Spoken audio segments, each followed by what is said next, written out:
joining us on the afternoon of Wednesday welcome to another Aarohana session. Aarohana is a 3-month program where we curate multiple sessions on helping you build and scale your business. And please do spread the word. Please visit our website for more information and get your friends to participate as well. I hope you enjoy the session as well as learn from it, and hope that it contributes meaningfully to your endeavors in both business and personal lives.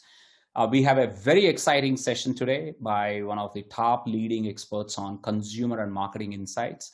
And I hope you enjoy this session as well. But before we begin there, a couple of housekeeping tips. You will be muted. Question and answers will be at the very end. You can type in your question in the Q&A box. We will read out all of the questions. Please stick to specific questions so that everybody gets an opportunity to answer, to get their questions answered. And if there is any questions that is left out, don't worry. We will pick them up. We won't forget about it. We will answer those questions offline as well. If you want, you can send us an email at namaste@niceorg.in with your comments or any other help that you need. At the end of the session, you will receive an email asking you for the feedback for the session. Your feedback is very, very valuable. We take it very seriously. So please do take time to provide feedback. And with that, I think let's get started about today's session. It is by Asha Ganesan. She is a consumer and market insights professional, an expert, is a guest faculty at IIM, and she's worked in multiple organizations, including Hindustan Levers, and currently she's a consulting partner at Brandscapes. And she's going to be talking today about understanding customers. So without further ado, I welcome you, Ms. Asha. Thank you very much for taking your time, and over to you. Thank you, Bala. Can everyone hear me clearly? Hello, can you all hear me? I think people are muted, I think. Yeah, but you can, right? Yeah, we can. Yes. Okay. We can hear you. Okay, great. So let me, without further ado, share my screen. Just a second. Okay.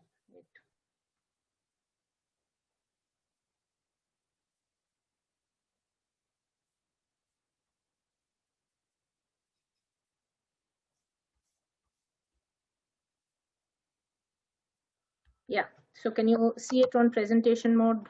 Can one of the organizers, the panelists, confirm? Yeah. Yes, okay. Asha, you are good to go. Great. Hi, everyone. It's indeed a pleasure to be here. Thank you. Nice for inviting me. I'm going to put my video off more for bandwidth issues in case they come up, but I will come back on for you to when we do the Q&A session.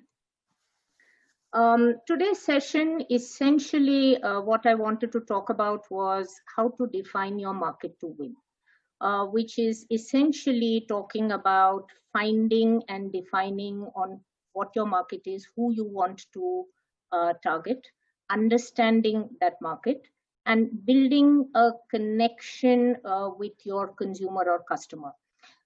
Today's session is more about the giving you ideas about how to think about your markets and your consumers, and not so much about the nitty-gritties of how to do it.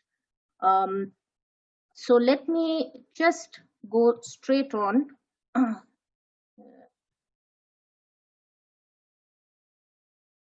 Okay. Yeah. So when you're looking at defining your market, there are a few things you need to keep in mind. The first thing is, who is your current consumer base, or who do you think you want to sell to? Things like, who are they? Why do they buy from you? What is common amongst this group of people? Who brings in the most business? Because we all know that all consumers are not necessarily equal in terms of monetary value for a business, but they could have other strategic importance for you. Who else could be your customer? Definitely you need to check out your competition. Who are their customers? Analyze your product and or service. Essentially, not only the features that you provide, but the benefits that your product or service gives your target group. Because most consumers think in terms of benefits, not features. There are some consumers who are able to make that leap as to what feature works, but it's generally not a safer assumption to talk benefits rather than features. Link the features to the benefits definitely, but what benefits does your product offer? Is it different from your competition? And then get into actually breaking things down a little more. Who are the specific demographics? And when we are talking of demographics to target in terms of, it could be anything: age, gender, income, occupation, education levels, family status, understanding what are called the psychographics or personality traits of your target, their personalities, attitudes, values, interests, lifestyle, behavior, what kind of TV programs do they watch, what kind of streaming services, what's their program choice, etc. And then getting down to evaluating your decision, because you may choose all of this, but is it a large enough market? Is it worthwhile going after?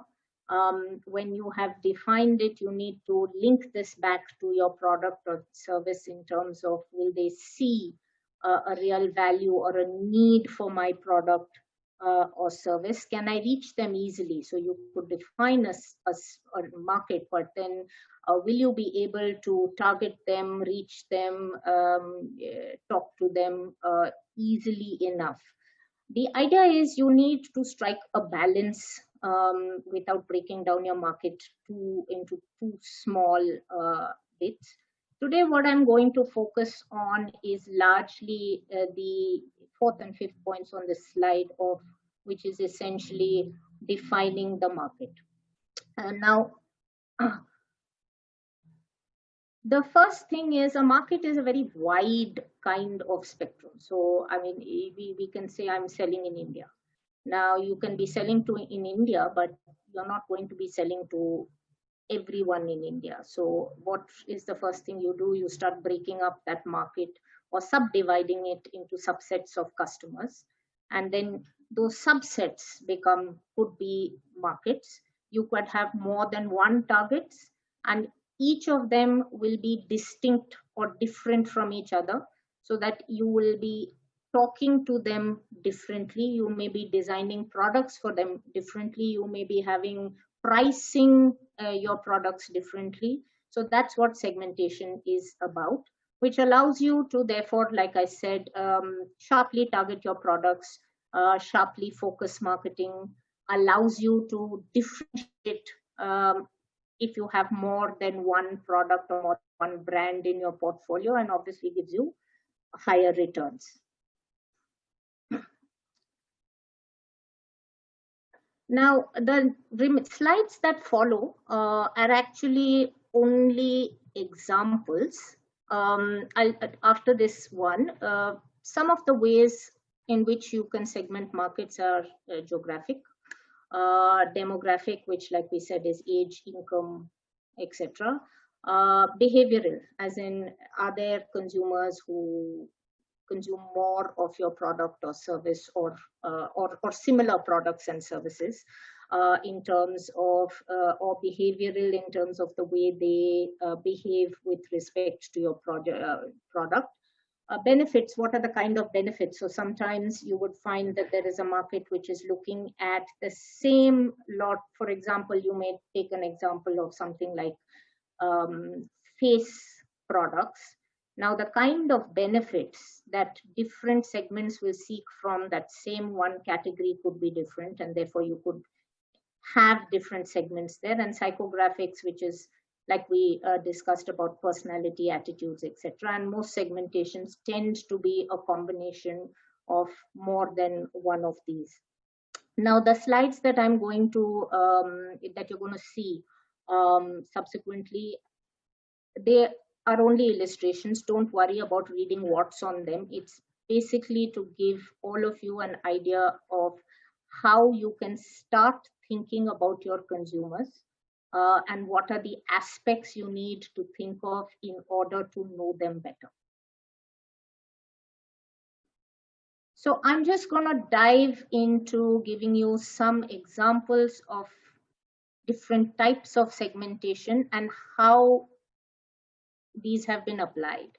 So for example, this is an example of a geographical segmentation done in India, which is basically between as simple as saying north and south for the beauty industry, and saying, what does it mean? It means different things in the north, it means different things in the south.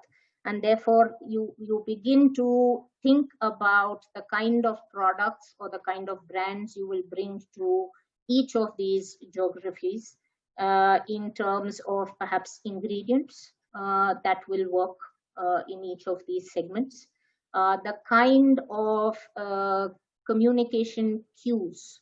So what is the kind of, do I need to have glamour? Do I need to make some more, ingredient-led claims? So as you can see, there's a difference that comes in, perhaps something there. So that's one way to look at segmenting your market. When you get into demographics, this is something which is looking at metros and mini metros, which is a familiar term in India, and looking at how they are different in terms of online shopping. So if you have a business that is targeting consumers in larger towns, now perhaps, and you are doing it online, or you're selling to them online, the way you would design your portal and that kind of online experience would perhaps need to be different from if you are targeting somebody in somewhat smaller towns. And you could find that in the metros, the kind of the way they are definitely more experimental, high risk taking, all of that, which feeds into how you would lay out a portal, etc. Because when you look at in smaller towns, you're talking about being a little more price sensitive, perhaps, and avoidance of failure, etc. What I've shown you so far are fairly simple segmentation. So we just took one lot, which is north, south, metro, mini metro, but most segmentations you will use more what are called variables, or more dimensions to actually segment your customers. And this is an example from the banking sector, where they started with affluence. So they said there are mass or middle class, and there are upper segment in terms of income, and that's what they were working with. There are strengths with a simple classification like this, because their partners were able to recognize this segment. And in the banking sector, yes, how much money you have does represent opportunities. I think the challenge is, what do you do? It's too broad, and how do you differentiate services, products, brands, or such a broad segmentation? So what then was layered on is actually more demographic variables. So you begin to start seeing that this becomes a little more meaningful. So they looked at age, they looked at whether the household had children or not, and whether they were married or not, or were living alone, etc., and came up with what are called life stage segments. And this could be relevant, for example, in sectors such as, I would say, experiential tourism, because if you think about the people you know, or even your own selves, you will For those of you, some of you will be fairly young, but for the older ones, you will see how your travel needs have changed over the years, because as you progressed in life, what you may want as, say, a working mother is probably different from when you didn't have children, or when you were single. Of course, the key is then you had to size it, and this was something that was done across markets. And you could, I think you need to keep in mind that frameworks like this should be kept flexible enough. So your definition, for example, of affluent could be different in especially, this was a multi-country, is a multi-country example. So the definition of affluent in terms of the cutoffs for income will be different in different markets, but that's fine. So they sized it saying how many people are there and how much of the consumption expenditure, as to what people spend on things they consume, does each segment account for. So you begin to get a sense of, and then they prioritized. As you can see, the ones that they have pulled out are saying that, okay, in these markets, these are the segments that I will go after. So it is important to get some sense of how big it is. And then you get into understanding this segment, because at the end of the day, you are marketing to people. You are not marketing to a bunch of numbers or a percentage or anything of that sort. And for many of you, especially if you're all entrepreneurs, you know that the best selling comes when it is kind of personalized to you. And think of it, when put yourselves, I mean, we're all consumers ourselves. If somebody treats you as one of many, we all like the personal touch.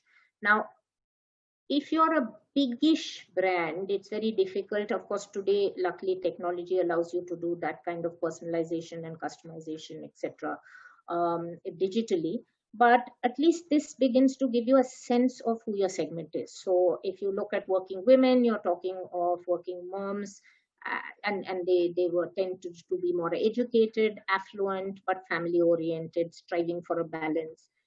You begin to see, okay, what kind of products can we target them with? So yes, premium products, perhaps they travel. So you begin to get a sense of this person a little more, saying that if she is traveling internationally on business, then the kind of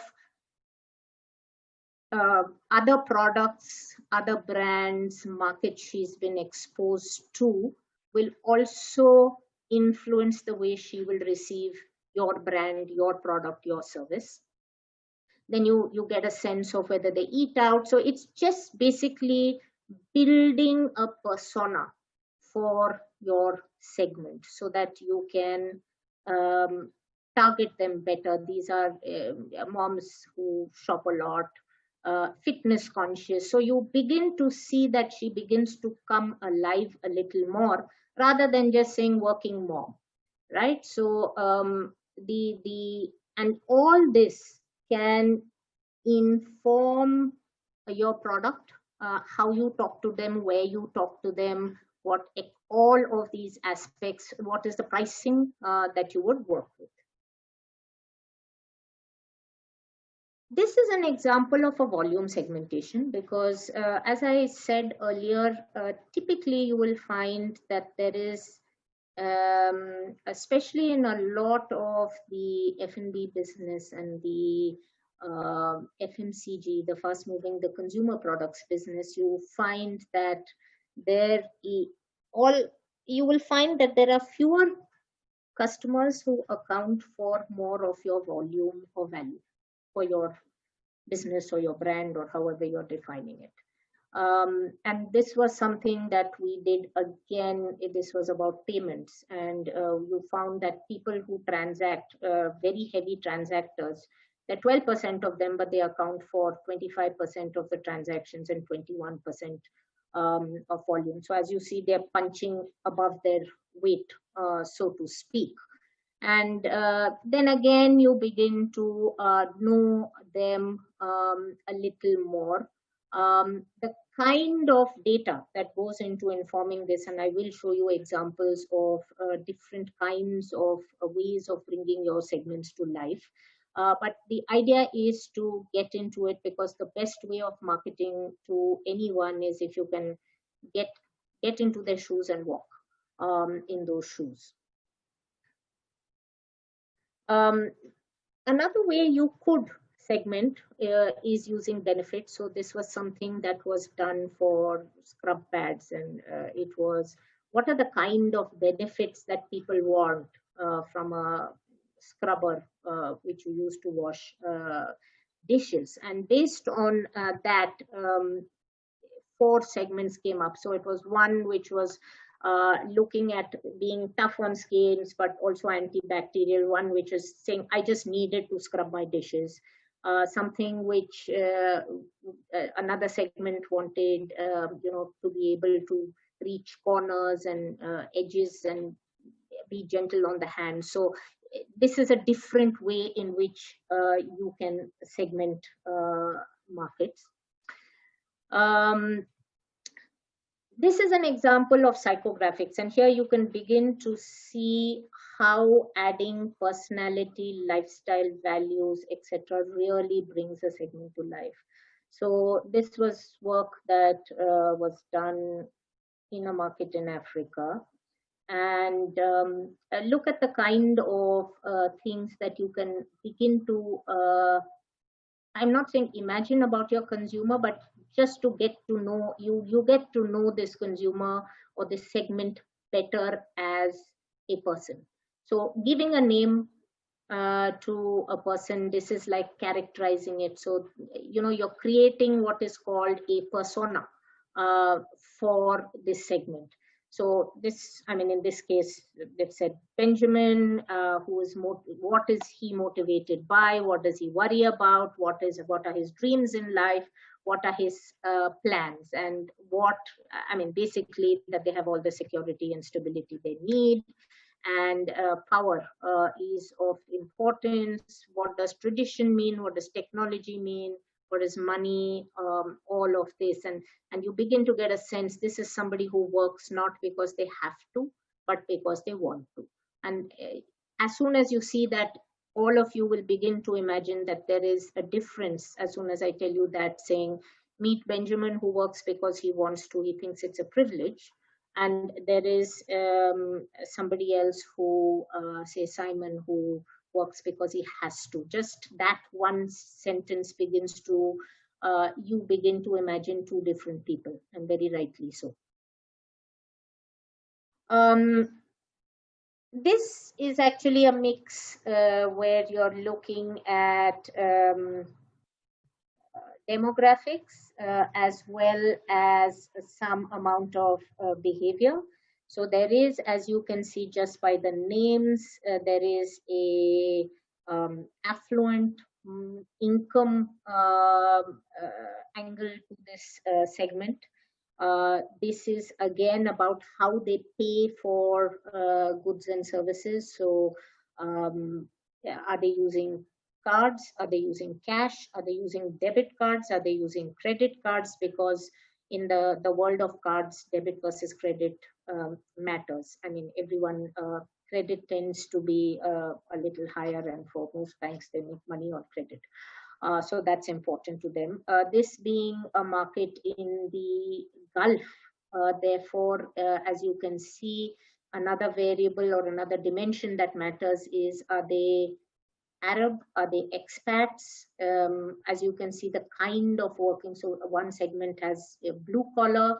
So you begin to see just by even the naming of the segment. It's important because it helps you bring that segment to life that much better. Some, as you can see, we've got gender in here as well. This this is an example of a segmentation which was done in the market of Myanmar, which was to understand youth.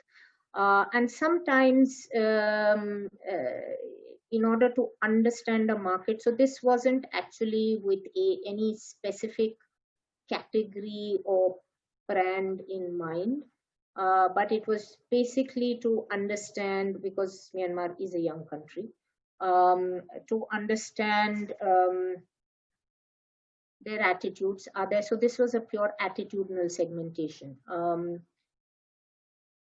And generally, such segmentations are done at early stages to understand the market, which is more general, not designed for a single product category.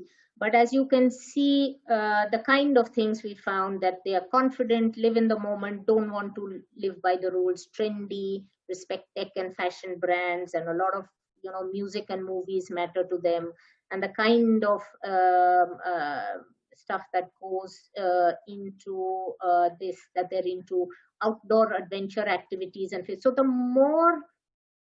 more aspects, or the more you can what we call flesh out the persona, the better understanding you have of your consumer or your segment. So as soon as you talk about people being surgically attached to their smartphones, you have a different picture. What do they spend on? What are the kind of internet sites or apps that they work with? Because that also tells you, if you need to talk to them, what should you be? Should I be on Facebook? Should I be on TV? And which are the kind of brands? Since it's so you get a sense of the segment a lot more.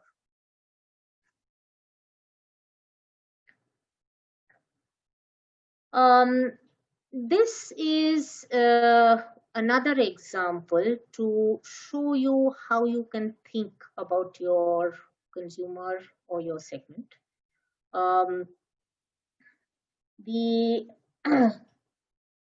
idea is to, and this is something which you will not see any numbers in this, but again, as you can see, there's a picture, because a picture is worth 1,000 words, as they say, and you start giving a description. So for example, you've given this person a name, Amisha, so then you're saying, okay, what makes Amisha tick? What are her motivations in life? What are her beliefs and values? Does she believe in family? What are her priorities in life? What are her dreams and aspirations? What are her fears and concerns? What kind of attitudes does she have towards different aspects? So, if you see that talking about her attitudes towards life, wanting to live a full life, work hard, party harder, what's the kind of lifestyle, what kind of vacations, etc. does she take vacations, and who does she take them with?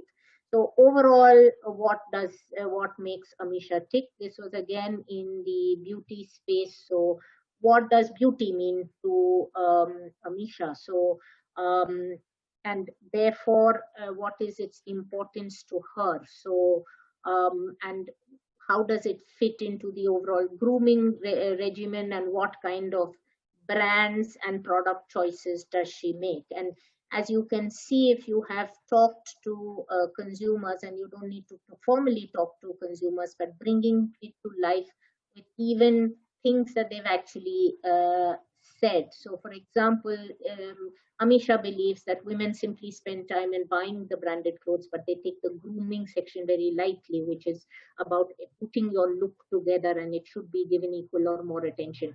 A quote like this also helps bring things to life. What does Amisha think about grooming? And grooming is not just about what she puts up on her face. It's about overall my entire look. So it's about my clothes, my accessories, my makeup, everything.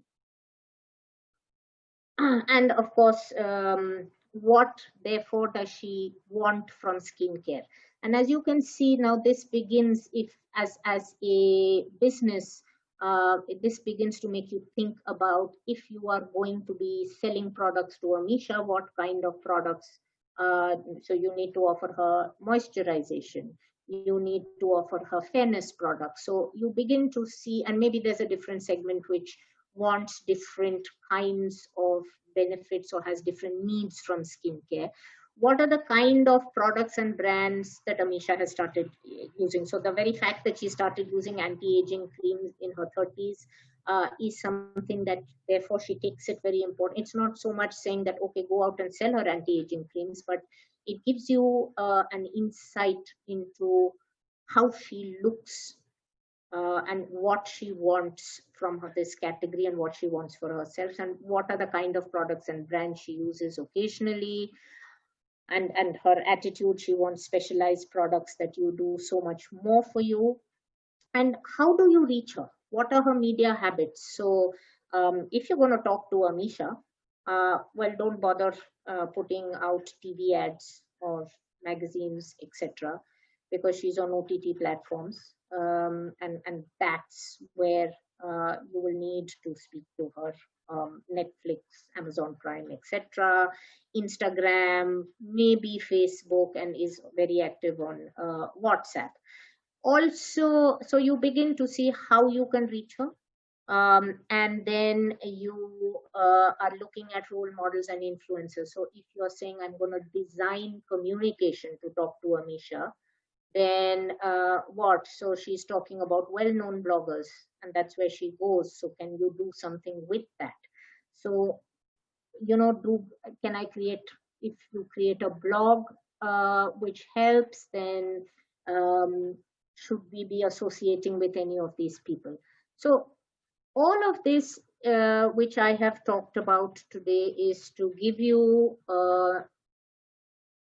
just an idea of how you can think about your consumers, how you can bring them to life, how you can connect with them by actually giving them a human avatar, so to speak, rather than saying these are working mothers who account for 35% of the market in metros.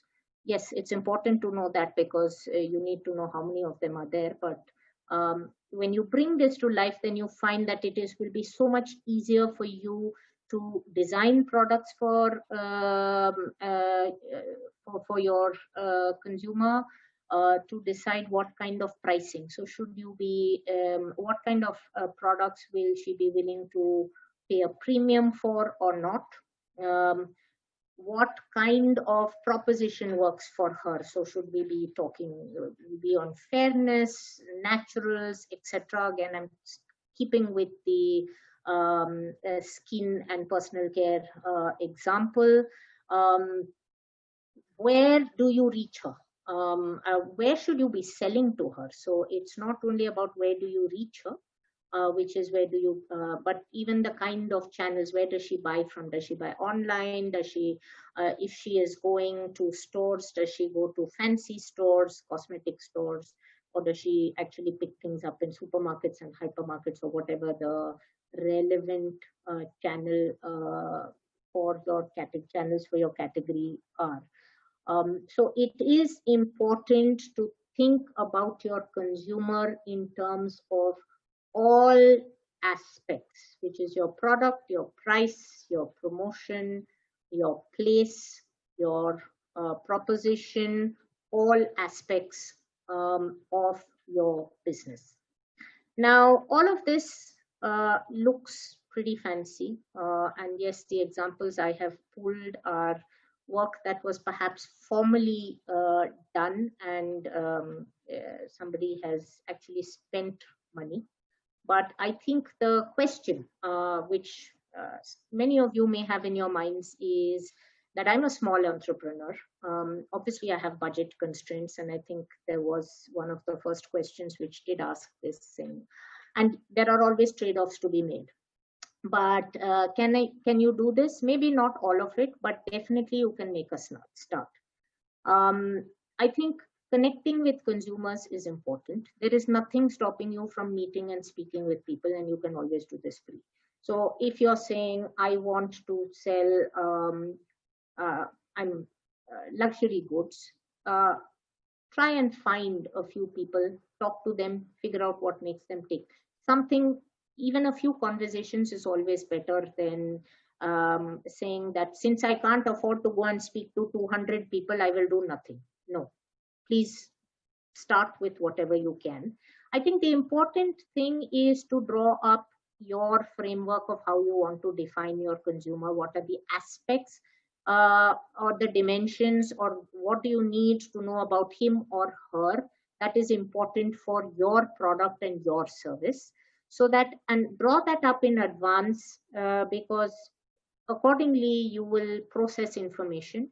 It may be a little hard going, and you may refer back to notes, etc. You will find if you do it on an ongoing basis, after some time it becomes a lot easier. Make mental notes. My recommendation is always, I'm a very firm believer in putting things down. Write them up, type them later. It helps process and bring that consumer to life. And please remember that you are not the only person in your business who needs to understand the consumer. So by putting it down, you are able to share it much better. And once you start doing that, you will actually be very surprised at how much you actually know. Yeah. Many times we will say, no, what do I know about this? I haven't gone and spoken to enough. But when you start digging it, and especially for small businesses, please remember, many of you will be doing a lot of this intuitively. So when you sell, so let me put it this way, small businesses which start out, say for example, I knew somebody who was in the sari business, so she was sourcing businesses and doing it. Now the only difference is that she was a one-woman show, which many of us in business will start out as. And please remember, how do you sell? You are doing personalized selling. And how do you sell the same way to each consumer? You don't.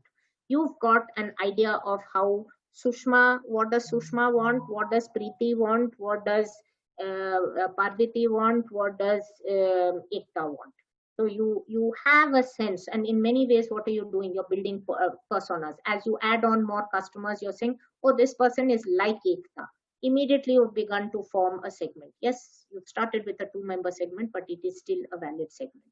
So you will find that you will be surprised at how much you actually know. And feel free. The internet is there, it's free, and it's a font of information. Yeah. So that's what I had for today. Questions? And I will get back onto video. Thank you, Asha. Thank you very much. Let's look for, I'm kind of looking at some questions. A question from Jazil Jabbar is that where will we get this data from for our specific segments? Is there any pointers or tip that you can provide? So I think start with the internet, as I said. It's a good starting place. You will find that there is a fair amount of free and I would say reliable data and information on the internet. So a lot of, I mean, I personally, when the find the Census of India also gives you good data. I've used it. And you can actually, it gives you a lot of demographic data, but yes, it is a source of data. Many, if you're looking beyond India, many markets actually have. You will find there are published reports. Yes, the newer reports you may need to pay for, but there are reports on various aspects of markets, of consumers, etc., that are there, which you can use as a starting point. As I said, the other thing which I think as an entrepreneur you can do is what are called consumer connects. Go out and do it on a regular basis, which is say that every month I will go and talk to 5 consumers. So you don't need to do, and of course you can do formal market research, which is brief a market research agency and do it. But I would say start, because the best research comes once you have some kind of idea of where you want to go. because coming to having worked on both sides of the fence, I find it a little difficult when somebody comes and says, I know nothing, tell me something. And then when you go back and tell them, you will find that, like I said, you actually know a lot more than you're giving yourself credit to. So first figure out all that you know based on, like I said, free sources, and then get into spending money. Excellent. So you're basically saying layer it, start with the people that you're already transacting with. Number two, then talk to some 5-10 people in your segment, go out and talk. Third is look at the internet and publicly available data. And then if you need, you can then do a market research. So it's Absolutely. kind of, right? So you're kind of layering it. So one question, same as from the same gentleman, is what might be the optimal sample size? I mean, you said talk to 5 people, use existing data and all that. Do you have any recommendations on what would be considered as an optimal sample size? Okay, if you want numbers, then it goes into hundreds and thousands, depends on where you are and what kind of category. Sure.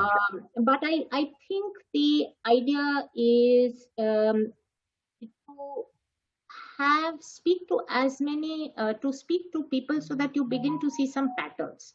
Because if you speak to 2 people and they tell you 2 different things, you're not too sure. So even if I would say more is always better, but you do, even when you're doing formal market research, there's always a trade-off. I mean, you can't be going and speaking to thousands of people each time. So there's always a trade-off that happens. In fact, qualitative research, which actually doesn't give you numbers, but goes deeper into it, will sometimes do things like what are called focus group discussions and probably do 4 or 5 or 6.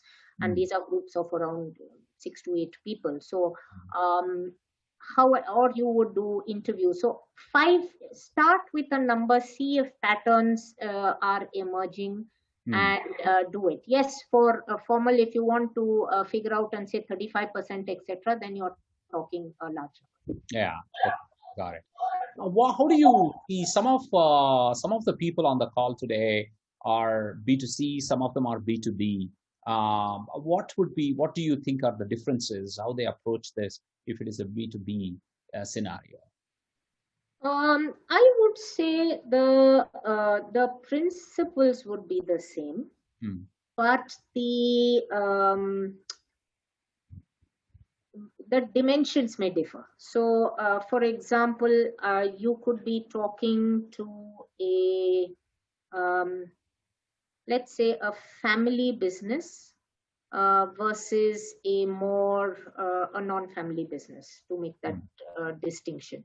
I mean, because family businesses are also professionally run, so I think it's incorrect to say family and professional business. But basically, where it's a more, give me the term, you guys are the experts. But I think when you're talking to family business versus the other, so if you're saying how do they, and you will find that you alter the way you talk to these businesses, right?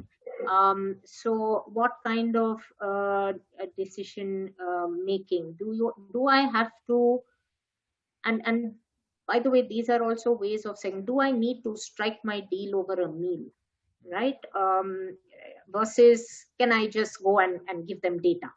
So you begin to see there's a difference there. So if I'm, for example, selling high quality, I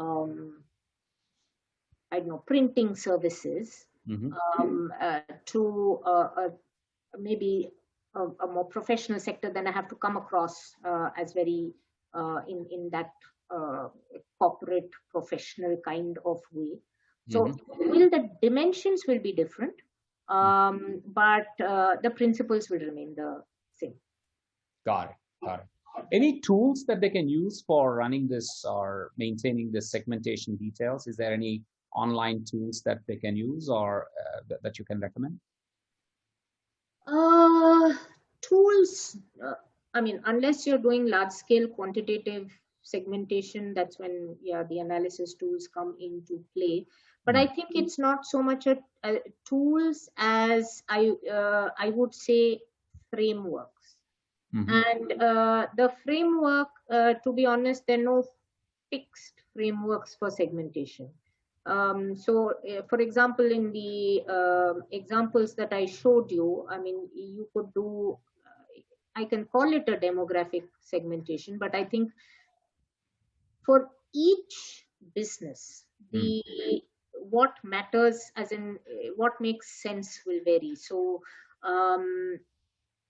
if you are saying that I'm a business that caters to, for example, luxury marketing, you know that mass affluent as a dimension doesn't make sense anymore, unless I mean, you may then start, of course you may start segmenting it there, saying by brands, the kind of brands which is basic luxury and ultra luxury or whatever it is, but you would find other variables that make sense for you. So when you are looking, for example, at personal, a lot of personal products which are targeted at the mass market, maybe in a market like India, metro, mini metro, that kind of segmentation no longer makes as much sense, because now brands are that much more accessible, etc. So it is business specific. Figure out the framework. As you can see, all these examples of segmentation are actually what different businesses are using, and they're very different from one another. So it is what makes sense for you. So you need to come up with the framework, and I think the simple framework, the test of the framework, let me put it this way, once you come up with it, is does it make sense? So will I be targeting different segments differently? If you're targeting segments the same way, then those are not segments. It's one segment. Are they large enough and worth my while to be? So there's you can slice and dice too far. So if you're going to say that I therefore have 10 segments, it's very hard to go after 10 different segments. So you have to pick and choose. Can you? It's always better to be simple and bite off as much as you can chew, even in segmentation. And can it be actioned? So I think the key thing with segmentation, and especially when you look at some of these variables, if you're doing something like attitudinal segmentation, and I say I want to speak to them, if there is no differentiation in the way I can talk to them or I can reach them, and the simplest example of used to be many years ago, it isn't as valid today because digital does allow you to do it, but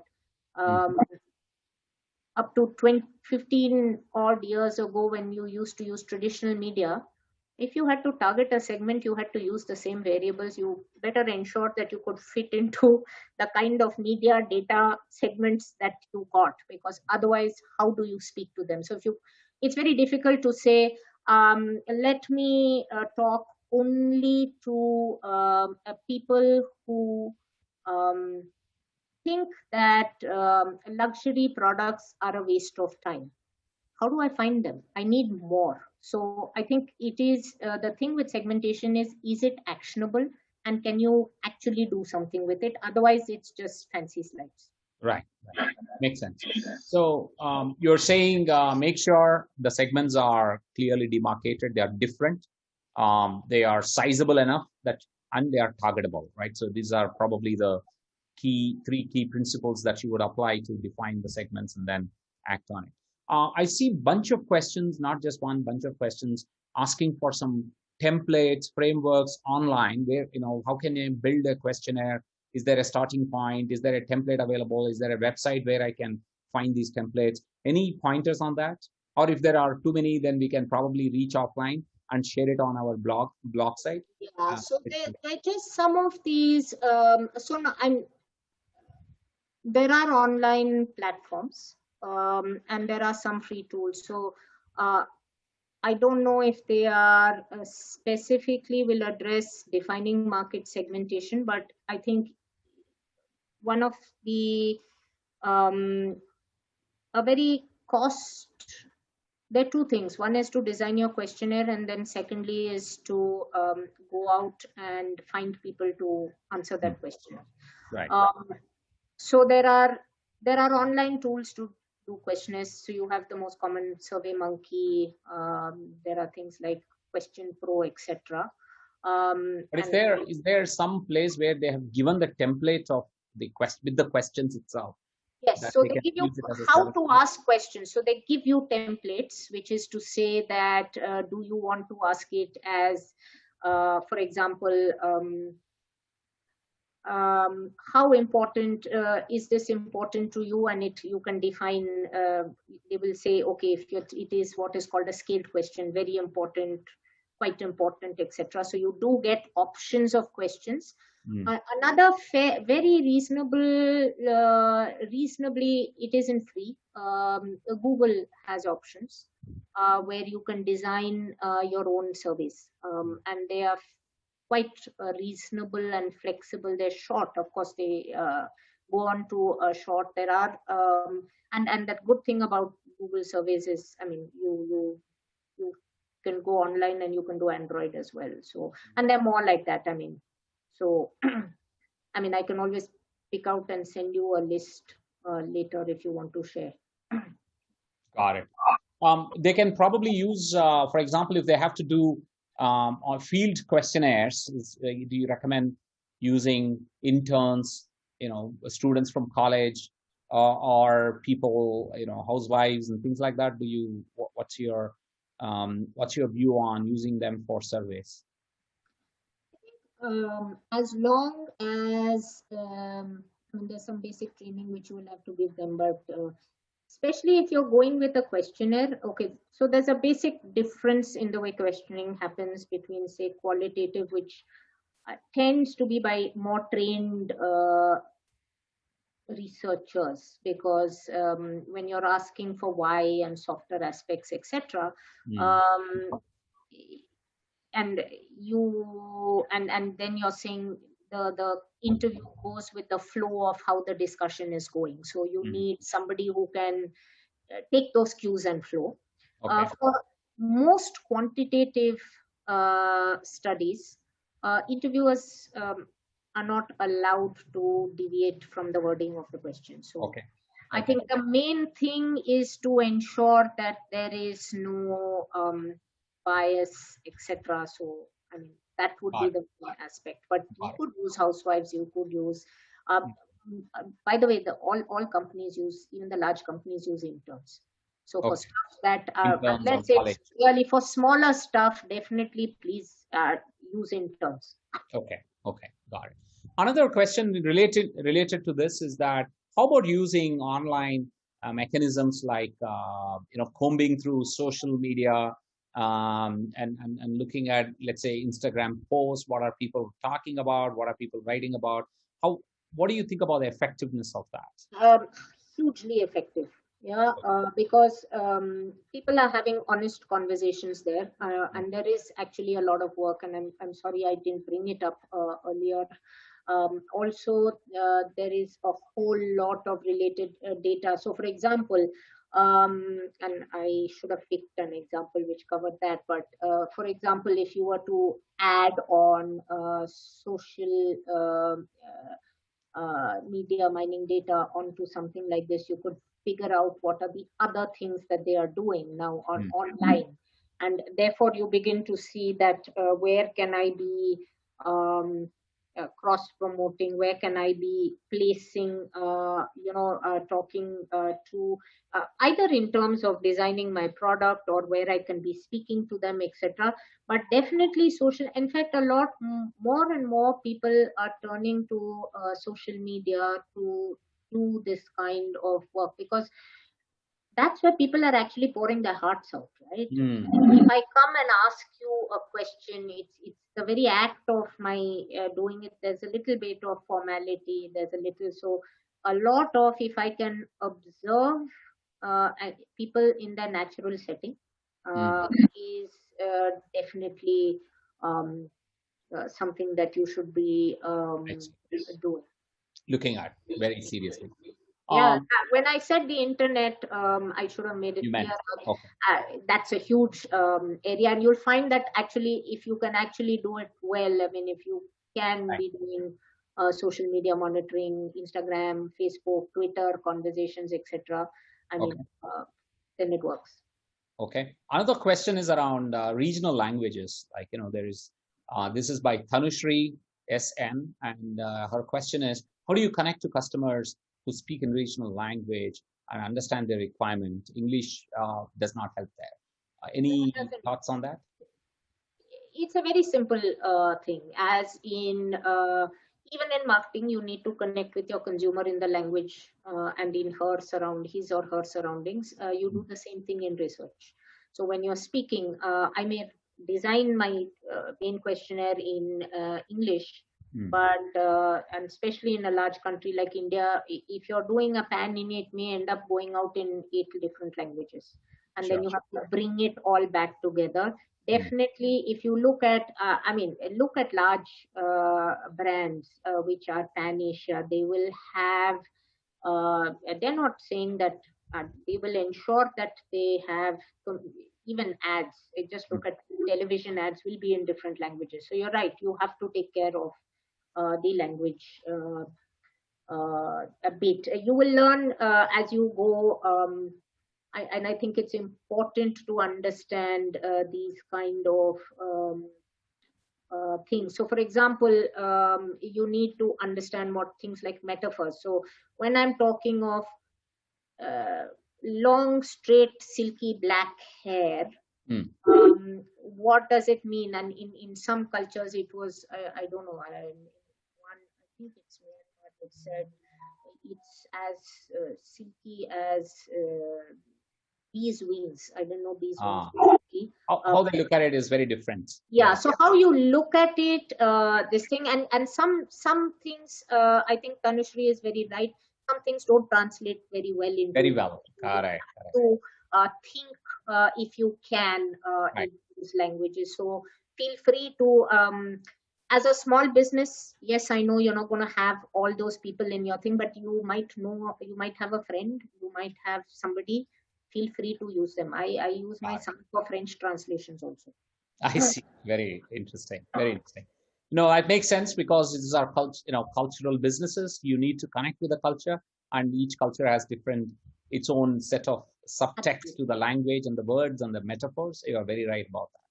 I think we are coming to the top of the hour. I'll just take one or two more questions, and then the rest of the questions will be answered.